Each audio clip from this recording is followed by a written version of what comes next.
فرماتے ہیں کہ مومن کو خدا کوئی غم دے کر اپنے قریب کرتا ہے، اور وہ مومن اور اس کا وہ دل جب خدا کے انتہائی قریب ہوتا ہے، یہ مومن جو ہے وہ محزون ہوتا ہے، سر پیٹ رہا ہوتا ہے، خدا یا میرے ساتھ کیا ہو گیا،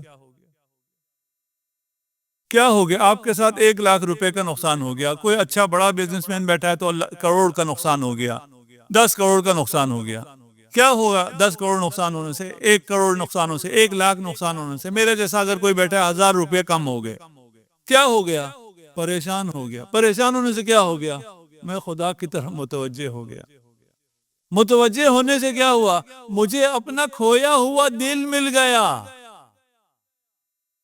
یہ جو دل میں پریشان نہیں ہوتا تھا، اس دل کی طرف رجوع نہیں کرتا تھا، خدا کی طرف رجوع نہیں کرتا تھا، مجھے خدا مل گیا۔ یہ کوئی نقصان ہے؟ امام کہتے ہیں عجیب ہے یہ انسان، جو اس کے بہترین لمحات ہوتے ہیں اس وقت وہ سر پیٹ رہا ہوتا ہے، اور جو اس کے بدترین لمحات ہوتے ہیں جب خدا اس کو زیادہ نعمتیں دے دیتا ہے اور یہ سرمست ہو جاتا ہے، یہ بڑا خوش ہوتا ہے، جبکہ یہ اتنا ہی خدا سے دور ہو گیا ہوتا ہے۔ خدا کرے ہمیں یہ باتیں سمجھ میں آئیں۔ ہمارا فوکس دل ہے، قلب ہے، ہمیں اس دل کو متصل رکھنا ہے، اس کا خیال رکھنا ہے۔ اس دل میں اگر خوشی ہے تو خوشی ہے۔ آپ یہ سمجھتے ہیں کہ ہم گھروں میں رہتے ہیں، نہیں، ہم گھروں میں نہیں رہتے، ہم شہروں میں نہیں رہتے، ہم گاڑیوں میں نہیں رہتے، ہم دل میں رہتے ہیں۔ لیکن دل دوسرا مارکیٹ ہوا ہے۔ جو دل نہیں ہے، جو خواہشات پر چلانے کی کوشش کرتا ہے، وہ مارکیٹ ہوا ہے۔ اور اس دنیا میں جہاں ہم ابتلا کے لیے آئے ہیں، آزمائش کے لیے آئے ہیں، اس کو کہا گیا کہ یہاں آپ آرام اور سکون اور عیش کے لیے آئے ہو، یہاں آپ عیش کرنے کے لیے نہیں آئے ہو، آپ کے عیش کے دن ابھی آنے والے ہیں۔ یہ سارے اسٹوڈنٹ سب سمجھتے ہیں نا، یہ آپ سے کہتے ہیں ابھی آپ کے کمانے کے دن آنے والے ہیں، فی الحال آپ ہمیں فیسیں دو۔ کتنی فیسیں دیتے ہیں؟ اتنی دیتے ہیں، بہت سے بیچارے اتنی کما ہی نہیں سکتے بعد میں، اتنی فیسیں دیتے ہیں۔ کیوں دیتے ہیں؟ کہ آپ کے کمانے کے دن ابھی آئیں گے، فی الحال تو فیس دو۔ اس دنیا میں بھی عیش کے لیے نہیں آئے ہو، آپ کے عیش کے دن ابھی آئیں گے۔ اور کیسے عیش کے دن آئیں گے؟ لَكُمْ فِيهَا مَا تَشَاءُونَ، جو چاہو گے، ارادہ کرو گے، اصلاً تمہیں کہنا بھی کچھ نہیں پڑے گا، جو سوچو گے وہ ہو جائے گا، تمہارا ارادہ نافذ ہے۔ بیٹ پہ بیٹھے بیٹھے جو بھی طلب کر لو، جو پھل کھانا چاہو کٹ کے سامنے آ جائے گا۔ آم آئے گا، وہ کپڑوں پہ ٹپکے گا بھی نہیں۔ میٹھے میٹھے آم کھا لینا، ہر آم کا ذائقہ پہلے آم سے جدا ہوگا، جو چاہو۔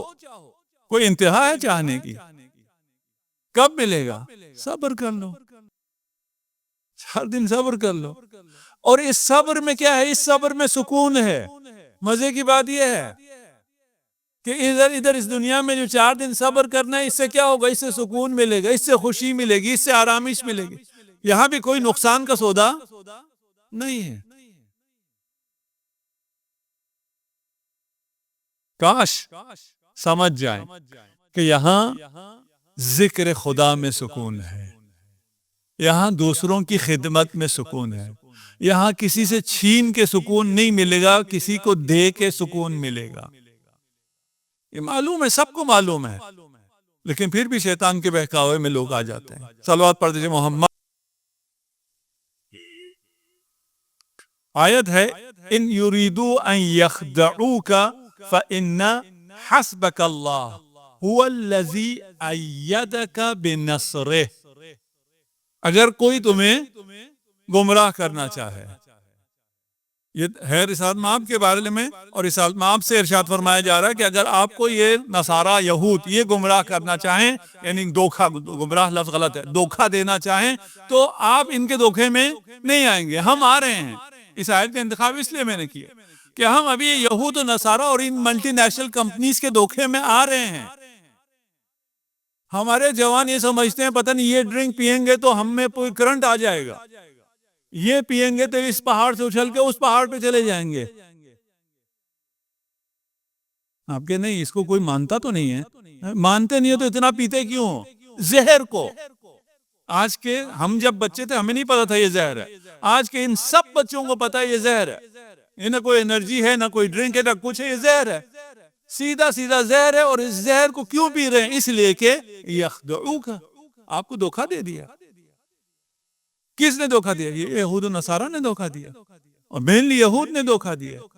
اگر آپ کو دھوکہ دینا چاہیں فحسبک اللہ، اللہ تمہارے لیے کافی ہے، بس اللہ کی طرف رجوع کرو، دھوکہ نہیں کھاؤ گے۔ اللہ کیا کرے گا؟ هو الذی ایدک بنصرہ، وہ اپنی مدد تمہیں پہنچائے گا، وبالمؤمنین، اور مؤمنین کی مدد بھی پہنچائے گا۔ اب یہ جو مشکلات پیدا کرتے ہیں اور بڑے موحد بنتے ہیں اور کہتے ہیں یا علی مدد جو ہے وہ شرک ہے، تو یہاں خدا کیا کہہ رہا ہے؟ خدا خود کہہ رہا ہے هو الذی ایدک بنصرہ وبالمؤمنین، اللہ مدد کرے گا، خود بھی کرے گا اور مومنین کے ذریعے بھی کرے گا۔ یعنی رسول خدا کو جب مدد چاہیے ہو تو مدد رسول خدا کو علی مرتضیٰ سے ملتی ہے،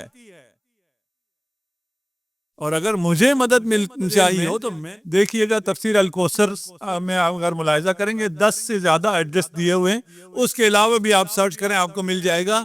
اسی کے ذیل میں روایت ہے در منصور میں ابو ہریرہ کی روایت ہے، مکتوب علی العرش لا الہ الا اللہ، زمین پہ کہیں نہیں لکھا ہوا، آسمانوں میں ہے، آسمان میں بھی کہاں ہے؟ عرش خدا پہ لکھا ہے۔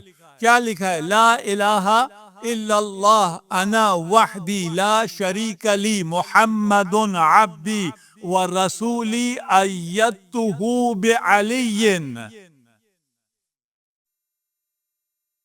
لا الہ الا اللہ، وہ تو آپ کو پتہ ہے، انا وحدی لا شریک لی، میں وحدہ لا شریک ہوں، لی محمد عبدی، محمد میرا بندہ ہے، میرا رسول ہے، وَأَيَّدتُّهُ، میں نے نصرت کی ہے محمد مصطفیٰ کی علی مرتضیٰ کے ذریعے۔ یہ روایت بھی بہت سے اصحاب نے، یہ دوسری روایت ہے جسے انس بن مالک نے اور بہت سے اصحاب نے، صحابہ کو مانتے ہو تو بھی علی کو ماننا پڑے گا،